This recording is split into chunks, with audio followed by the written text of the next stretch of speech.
വിധികർത്താക്കൾ വരെ മുട്ടുമടക്കിയ നിശ്ചയദാർഢ്യത്തിന്റെ വിസ്മയകരമായ നിമിഷങ്ങൾക്കാണ് പാട്ടുവേദി ഇന്ന് സാക്ഷ്യം വഹിക്കാൻ ഒരുങ്ങുന്നത്. 100-ൽ 100 മാർക്ക് നേടുമെന്ന നിശ്ചയദാർഢ്യവുമായി ഒരുങ്ങി ഇറങ്ങിയിരിക്കുകയാണ് കുരുന്നുഗായിക.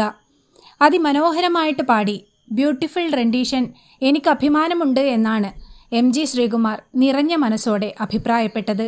ഹമ്മിങ്ങിൽ പോലും ആലാപന വിസ്മയം പകർന്ന പ്രകടനത്തെ MGക്ക് പുറമെ മറ്റു വിധികർത്താക്കളും മുക്തഖണ്ഡം പ്രശംസകൾ ചൊരിഞ്ഞാണ് അനുമോദിച്ചത്. ശരത് സാർ സ്പെഷ്യൽ സമ്മാനം നൽകിയും കുരുന്നുഗായികയെ അനുമോദിക്കുന്നുണ്ട്. വാണിയമ്മ പാടി അനശ്വരമാക്കിയ കിഴക്കൊന്നു തൊടുത്താൽ എന്ന അതുല്യ ഗാനത്തിന്റെ ഹൃദയഹാരിയായ ആലാപനത്തിലൂടെ നക്ഷത്രയാണ് വിധികർത്താക്കളുടെ ഏവരുടെയും മുക്തഖണ്ഡം പ്രശംസ ഏറ്റുവാങ്ങിയത്.